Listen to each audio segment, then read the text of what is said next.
Hello, I'm at the home of Credo Mutwa, a fantastic man who it's been my privilege to know for a very, very long time. A Zulu Sanusi, what some people know better as a shaman, but it's a high shaman. This man is a library on legs when it comes to African knowledge, and anyone that's read my books or seen my talks will see how much information this man has to share with the world. And one of the artifacts which has been highlighted many times in my books, because I think it's so significant, is something called the Necklace of the Mysteries. It's the one with all the symbols hanging from it which tell the story of humanity and the story of Africa. The extraterrestrial figure and the human woman figure and the interbreeding between the two, all that story that I've told many times thanks to Credo sharing it with me. Well, I have to tell you, this necklace, which is mentioned 500 years ago in accounts and Credo says is 1,000 years old or more, is now no longer with him. It was taken away from him in Swaziland by people who tortured him, in effect, pulling his fingernails off or trying to, and some threatening to kill him. Well, Credo survived, thank goodness, but the necklace is still with these thugs and whoever was behind and orchestrating these thugs. If you have any information about its whereabouts, would you please contact me at an email address, davidikecontact@aol.com. It's all one word, davidikecontact@aol.com, and let me know any information you may have about the whereabouts of this amazing, amazing artifact. And now, let's hear Credo tell the story of what happened and how important this necklace is to him, and indeed, the story of humanity in general. Credo, could you tell us the story of what happened from when it all started? Tell us what happened from the start leading up to now. Yes, sir. I was repeatedly phone called by a young man who really was pestering the life out of me. This young man said he kept on having dreams about how I should take him to Swaziland, about how he had great ancestors whom he wanted the help of. He phoned us every night until I got very angry. And then he got himself friends who pestered me on his behalf. And in the end, they said, it has been said by white people that I am a traitor who takes black knowledge and hands it to white enemies of the black people. I said, that's nonsense. The insinuation even went on that I was not even a Zulu. And tribalism and racism is rife in South Africa today. People can be killed like dogs if their lineage or tribe or family are in doubt. I said to this young man, what do you really want with me? What do you want? He said, I want to see you. I want you to give to us the necklace of secret knowledge. I said, you are mad. I'm not going to part with that thing. I don't know who told you about it. He said, but you are showing it to white people. We who are black like you discriminate against. And that's how it started, sir. I decided to confront these people. It turned out that there were many. I decided to confront these people, and foolish, quixotic donkey that I am, I took the necklace of the mysteries and the walking stick of the grandfathers with me. And you got on a train to Swaziland? Yes, sir. I went there. And they met me there. And they took me to their home. I did not know that I was going to face a mob, sir. I did not know that I was going to be put on trial like a criminal. That is where they started taking my nails from my hands away. You were pulling your nails off? Yes. What happened? You know, sir, it was just sheer bloody cruelty. They wanted to see.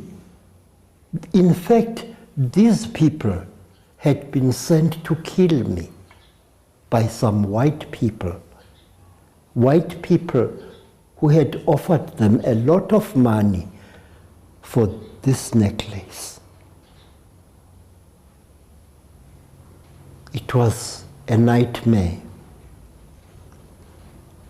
But circumstances saved me beyond the terrible pain I was going through. You were telling me someone sat on your hand and then someone else was pulling your fingernails off. I was sitting on the chair, sir, when this boy sat upon my arm. It was these wicker chairs. Yeah. And this one sat on my arm, and suddenly I felt a terrible pain. He was pulling my nail with the pliers, but he broke the nail in two places. I said, "You want to kill me, don't you? That's what you brought me here for. But let me tell you that I am a Sanusi. I am a descendant of Ngoza. I am a descendant of Sifile. I am a pure-blooded Zulu, and I am not afraid to die. Let me tell you that you who are pulling my nail out of my fingers, you are sick. There is something sick about you. You are very, very close to death." He started screaming, saying, what? I said, "You are close to death." I could see shadows in his eyes. I could see something else. I smelled a strange smell, the smell of a person who is on the last stage of AIDS. I said, "Touch another nail in my finger, and you are going to die shitting like a dog. Go on, do it." Then there started an angry uproar. Some said I should be stabbed to death. I said, "Stab me to death. Within 2 hours, one of you will die, and that is you." He started screaming and he ran out of the house, and it was just a uproar. I wish you were there to see. People were quarreling with each other now. Some said, "Let this man go. Can't you see he's got an evil spirit? How did he know that you are going to have such a stomach ache? How did he know that you have got AIDS?" I said, "I can see. Kill me. I'm not afraid. I have no friends here. Go on." They took the necklace. I was too weak to carry it out. They took the necklace and the stick, and on the following morning, I was very, very sick. A group of the women escorted me to the station. I was put on the train. They tried to be nice to me, but I was out of this world. I no longer knew what was happening or what was happening. And they kept the necklace of the mysteries, Yes, the sir. necklace of the knowledge. Yes, sir. And you've never had any idea where it is since then? No, because I have not left here since then, sir. What does that necklace mean to you? Sir, these necklaces are the Bible of the black people. These necklaces are, we learn from them things that you don't learn in any school to white people. These necklaces are alive, sir.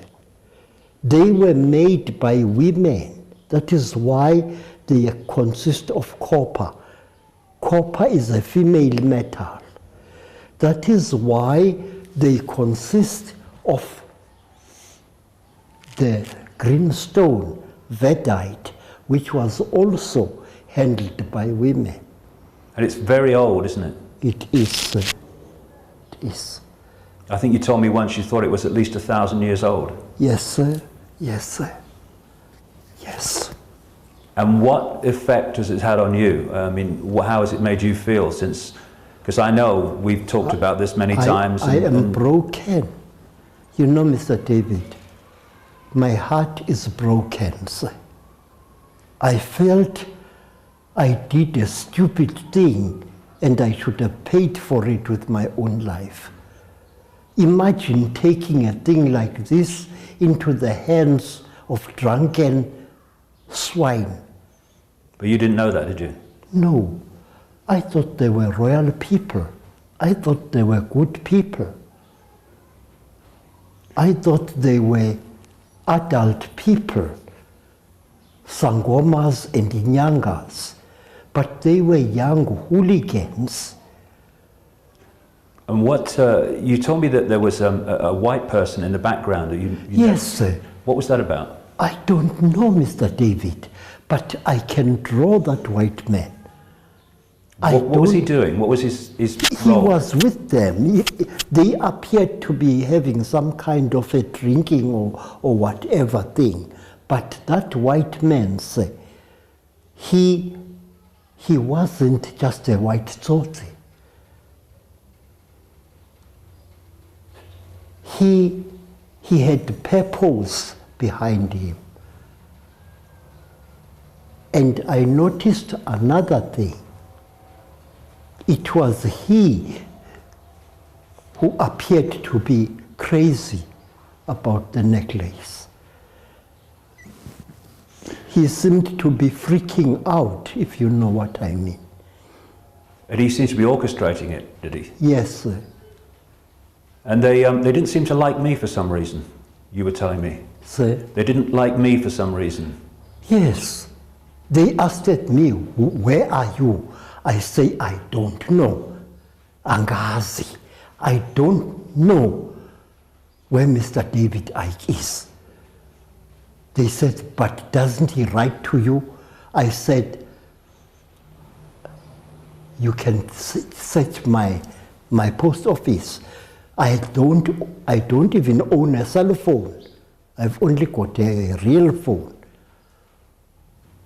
And what was their problem with me then? I don't know, sir. But somehow, the way they were afraid of you, that's very funny, Mr. David. I asked, have you ever seen Mr. David Icke? He said, no. I said, then why are you shit scared of him for? He didn't answer me. I was the white Satan, wasn't I, according to them? Sir? The white Satan, wasn't it, they called me? Yes, you white devil. The white devil. Because I guess you're sharing information with me and it's only supposed to be for one group of people instead of for the world. But sir, there's something that really, really worried me. I only thought about that afterwards. Mr. David, these people, the black people, looked ordinary black people, sick looking. But that white man, no sir, let me try and work out. He was smaller than you, and he looked not quite man-like, you know? How do you mean? He looked, wait, what is the English word?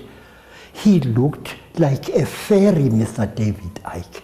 Mm-hmm. He looked not normal, real man. He was something between a boy and a man. You know, he had protruding teeth.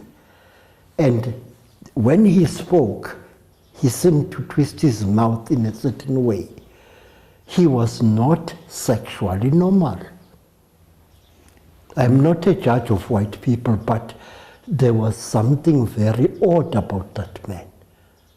What would you say now to the people that have the necklace of the mysteries? What would you say to them? I say, you have stolen something that comes from the old gods. You have taken something that even I have no right to.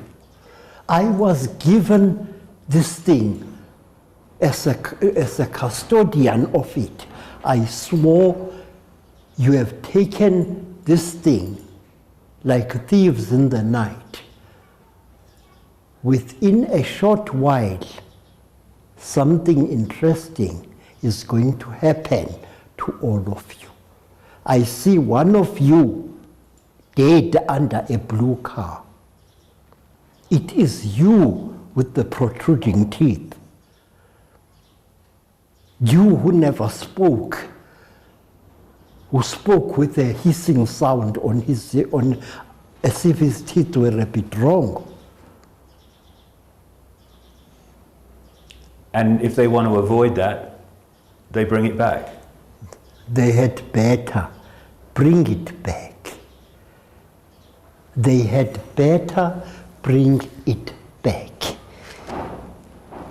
This I swear by my mother's breast. The necklace of the mysteries belongs to no one, not even I who am the keeper of it. Bring it back. You were sent to take it away. You were sent by someone.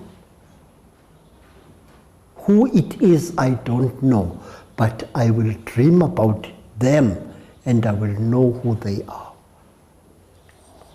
You called me a sellout, a traitor who licks the backsides of white men. You are the traitors.